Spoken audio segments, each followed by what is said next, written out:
The night the sea forgot how to move, Rowan Hale woke to a silence so absolute he could hear the dust settling on the windowsill. No shore break, no wind.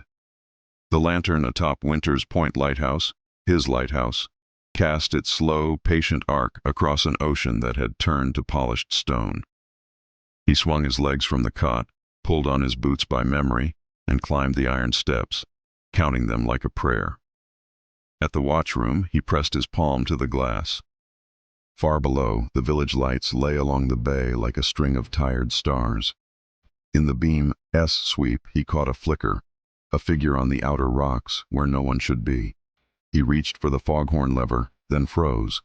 The figure turned, lifted a hand, and in the white blade of the lantern, Rowan saw a face that had been missing from mirrors and doorways for 37 years. "Maeve," he whispered, the name scraping his throat raw. He blinked hard. When he looked again, the rocks were empty. Only the lighthouse's breath remained, the deep, durable hum of gears older than any living man. He should have laughed at himself. He should have blamed the hour. He should have cursed the old heart for believing in ghosts. Instead, Rowan cleaned the salt off the lens, checked the wicks, reset the pendulum, and told the brass rail a secret he'd never managed to say out loud. "If there is a way to borrow 1 minute," he said, "I'll pay it back." The sea started moving again with the dawn. The gulls remembered their hunger. The village woke, the way villages do, by opening doors and arguing with kettles. Rowan went down for bread and a newspaper. At the bakery, Isla McRae squinted at him over her glasses. "You look like a man who's seen something he doesn't believe in," she said. "You bake bread that disappears as soon as I pay for it," Rowan said. "I believe in plenty." Isla said, sliding him 2 extra rolls she would pretend were a mistake. "Your lighthouse is humming louder than usual. Whole town can hear it in the pipes." "It's the wind," he lied. "Or age." "Age doesn't hum," Isla said. "It creaks." She softened. "Come tonight. Bring the old maps, the ones with the wrong reefs." He nodded. For years the wrong reefs had been their joke. Winter's Point had never matched any map. The shoals moved as if the sea were dragging its hem to hide or reveal rocks by whim. Rowan had once been the man who told ships which whim would kill them. Now he kept the light. The town said that was enough. He'd chosen the light because keeping it meant never leaving. Leaving was what had stolen Maeve. At twilight, the sky took on the color of bruised plums. Rowan climbed again. He wound the weight, checked the clockwork, and placed his hand on the warm brass of the lamp's collar. The lighthouse made its steady promise to the dark. He was about to step back when he felt something tiny, an absence in the air, as if a second had failed to arrive. The lantern coughed. Rowan looked up. The Fresnel lens, those perfect concentric prisms that bent light into reach, quivered. A shiver ran through the glass like a whisper through a congregation. The beam faltered, then thickened, then spun not once every 8 seconds, but once every 7, as if time had learned to limp. "Easy," Rowan murmured. Nonsense words he used for broken engines and frightened dogs. He set the governor, adjusted the fan, listened with every scar in his hands. The lantern coughed again, and then, impossibly, sighed. When it exhaled, the night did too. Wind reversed across the bay. The bell buoy clanged in an answer Rowan hadn't heard since he was 20, when the line was longer and the bell lower. The village lights blinked, not a then B then C, but in an old order, the way they had when Maeve S. mother still closed the tavern and Isla S. father hung flags on the pier for the fishing fleet. Rowan pressed his palm to the glass. A man he had buried a decade ago, Brody Kells with the lopsided smile and the hat he'd never learned to wear, walked across the quay carrying 2 baskets of crabs as if his lungs weren't already failing. Rowan stumbled back. The beam took another step toward yesterday. He stayed at his post until his legs went numb. He willed the world not to fall off its hinge, and when the first bird made the sound morning makes, everything snapped back into its proper size. The beam returned to 8 seconds. The bell buoy found its newer voice. On the quay, a plaque, in the spot where Brody had been, glinted in the first sun. Rowan leaned his forehead against the cool glass and laughed in a way that sounded too close to crying. He called Isla. "Bring coffee," he said, "and bring your father if you can. I think the lighthouse is counting wrong." By mid-morning, 5 villagers stood under the lamp with him, hats in their hands, as if they'd walked into church. Isla brought a thermos and a look that dared him to make a joke. Tam Fergus, the last man alive who knew how to replace the governor pins, ran a fingertip across the lens with more tenderness than he'd ever given a human being. He listened with his ear to the brass. He swore in Gaelic so old it could have summoned stones to speak. "It's not wrong," Isla said finally, peering out the window. "It's remembering." Tam frowned. "Lamps don't remember." "Mine does," Isla said. "It remembers who I am every time I crack an egg." Rowan told them about the bell buoy, about Brody, about the extra second. He did not say the name he could not say without risking something. The room tilted. The light sliced the sea like a clock hand. Tam set his palm on the governor and closed his eyes. "I had a pocket watch when I went to war," he said. "It lost exactly 1 second every day. For months I didn't fix it because I liked thinking I was always 1 second behind whatever was about to kill me. Then a man named Holt took the watch from me and set it right with a thumbnail and a curse. He died a week later, and the watch ran perfectly for 60 years. When it stopped, I placed it in a drawer and told it thank you. Things have a will." "And this one?" Isla asked. Tam opened his eyes. "This one wants to be forgiven." "For what?" someone asked. "For keeping," Tam said simply. "It has kept too much. It wants to let something go." They ate rolls on the floor under the brass, passing the thermos. The sea wore its noon skin. Down below, schoolchildren ran along the seawall like punctuation marks. Rowan listened to the light and thought of every name he had kept folded in his pocket so long the seams had become part of the fabric. At dusk, they left him alone. The beam steadied. The gulls scribed soft arguments against the horizon. Rowan lit the wick, wound the weight, and whispered to a woman who sometimes lived in rocks. "If you can hear me," he said, "I've been a fool. Come when you can." When the lantern coughed, he didn't startle. The room cooled. The second hand of the clock dropped, missed, and then rose anyway, stubborn as a fisherman's prayer. The beam thickened. It took a 7-second lap, then a 6. The village below flickered through a tapestry of versions of itself. Tiny subtle things, small stitches pulled or looped back.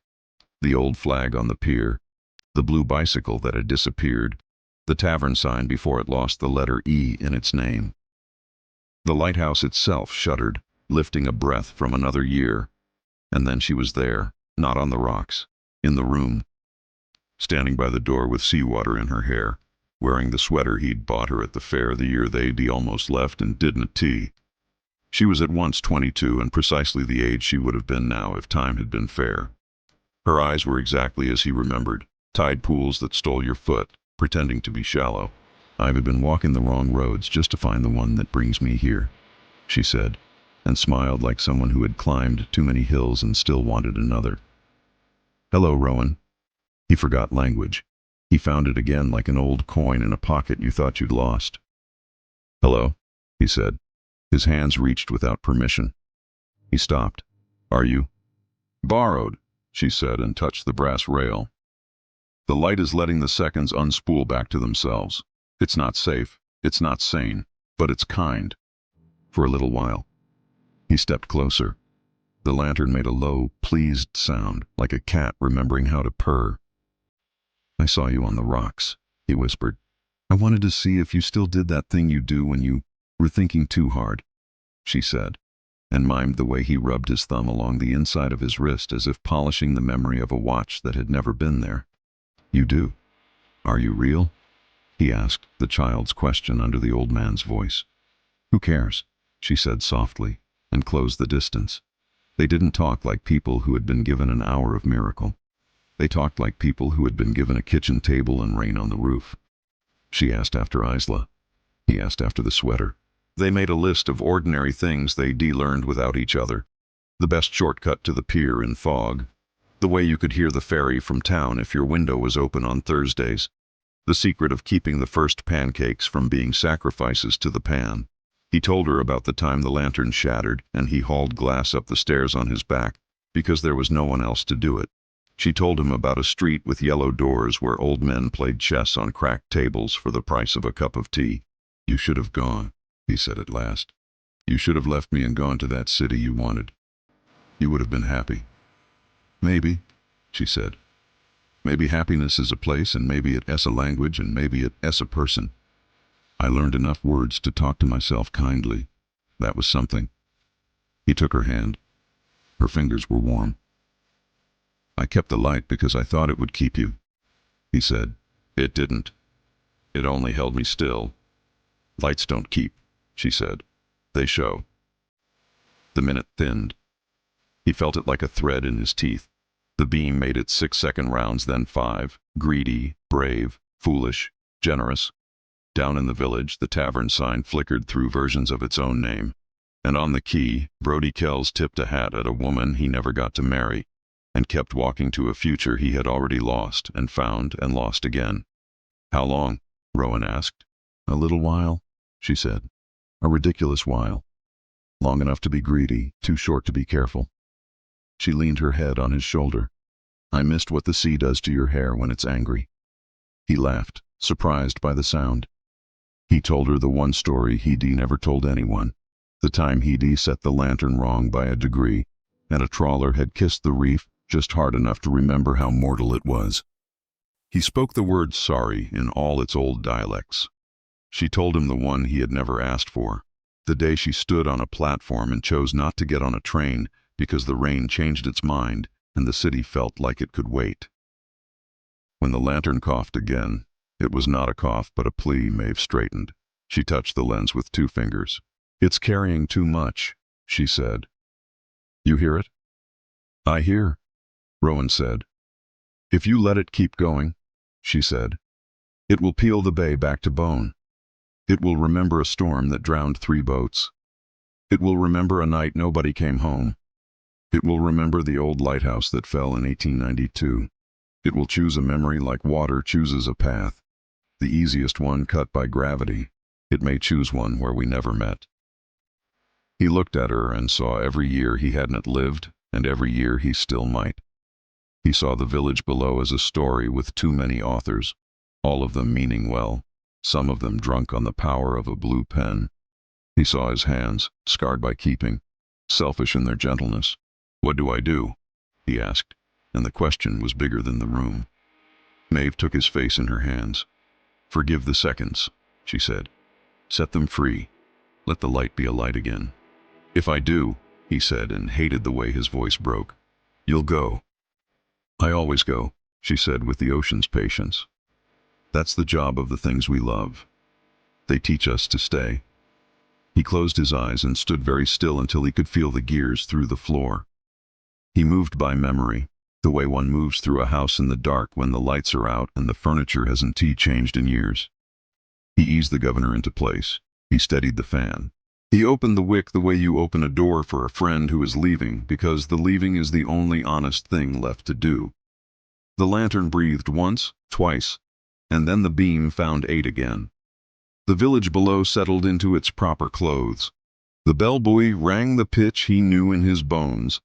Time, insulted and relieved, sat back down at the table. Maeve exhaled. "There," she said, as if he'd cleaned a wound. "There." "I don't want to let go," he said, because he had spent a lifetime pretending he could, and maybe he needed to be lousy at it once in front of the person who knew where his cowardices lived. "You aren't," she said. "You're letting be." She kissed his forehead. "There's a difference." They stood with the comfort of people who have earned a quiet together. He tried to memorize the warmth of her shoulder where it pressed into his chest, as if he could take a rubbing of it onto rice paper. He wished there were a pocket watch he could wait with this second, then hand to Isla, then Isla to her children, and so on, like a benediction recited at weddings when someone wants to say, "We were loved like this once too." When she stepped back, he could see the rocks through her. She smiled the way you smile when you leave a letter in a drawer for someone you adore to find 2 summers from now. "Will we?" he began. "All the roads are wrong and right," she said. "Count steps when you climb. Speak names out loud. Keep the light. I'll keep it, he said. And this time the word meant show, not hold. She went like a tide does, not all at once, but with small, honest withdrawals. Color first, then heat, then the memory of weight. The room forgot she'd ever been there and kept the forgetting as a kind of love. Rowan tightened the screws, wiped the glass, wrote Maeve's name on the service log in the margin where nobody would erase it, and went down to the keeper's room with knees that complained like old friends.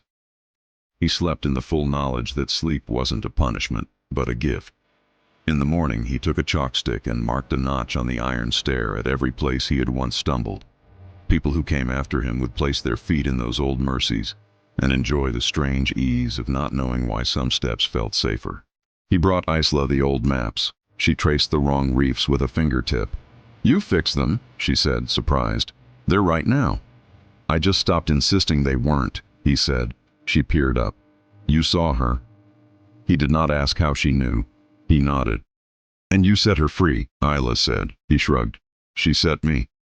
Through summer and then the winter that arrived like a thoughtful guest, Rowan kept the light with a faithfulness that did not hurt. On storm nights, he brewed tea for the wind and listened for the lantern's hum. When it faltered, he spoke to it. "We are enough," he'd say, and it would steady. On quiet mornings, he brought school children up the tower and let them touch the brass he polished with a cloth more tender than prayer. He told them the true names of parts because names keep things alive. They'd ask about shipwrecks and ghosts, and whether the light could burn the moon. He told them the truth. Everything that keeps us does it by choosing and their faces would go very serious in the way children's faces do when they feel the shape of a grown truth and like it anyway. In time, and time, having been forgiven, gave itself generously. Rowan grew soft at the edges like a favorite book. The village kept on. Flags changed. Men who'd worked salt under their fingernails became men who worked light from glass.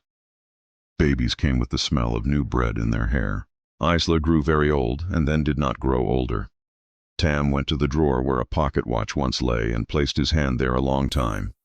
The tavern lost and found its E again. On his last evening when the horizon wore a coin of sun and the sea held it to its eye like a magician who can resist one more trick, Rowan climbed the tower slowly, counting, touching each old chalk notch as if he could thank them individually. At the lantern, he placed his palm on the glass. The beam did its patient 8. He leaned forward so the light could fold his face into the world one more time. "Keep," he said, and meant show. The lighthouse hummed in answer, a sound like a tide thinking of a shore it hasn't arrived at yet. He turned to go and paused. There on the floor by the governor lay a screw so small he would have missed it if his knees hadn't. It taught him to look at floors with humility. He picked it up, weighed it in his palm. He smiled. He took the screw to the window and held it up so the beam could bless it. Then he put it in his pocket. He went downstairs, opened the keeper's log, and wrote a note on the first page in a hand steadier than his heart. "If you hear the light cough, speak kindly to the seconds. If you see the sea, forget how to move. Count with it. If someone you love appears in a room where nobody should, make tea and ask about their sweater. Lights don't hold, they show. Keep the showing." The night the sea paused again, decades later, it was a girl with salt curly hair who climbed the tower and found the chalk notches and the note. She set the governor with hands that had inherited the language of bolts and mercy. She listened to the hum and said out loud, "We are enough." She did not know why her eyes stung. She touched the brass rail and felt a warmth like a hello from another room. Down in the village, a woman with a blue bicycle, brought back by a thrift store on a whim, looked up and thought the light was a little kinder tonight. On the outer rocks, nothing stood but the honest shape of stone. In the watchroom, the girl laid a small silver screw on the windowsill, just in case someone needed to find a reason to smile in a hard hour. The sea remembered itself. The light kept time. The world went on, which is another way of saying that love kept finding reasons to return. And sometimes when the wind came from the east and the lantern took its breath just a fraction softer than usual, Rowan's name rode the beam out across the dark and came back the way all good stories do, changed by the distance but still itself.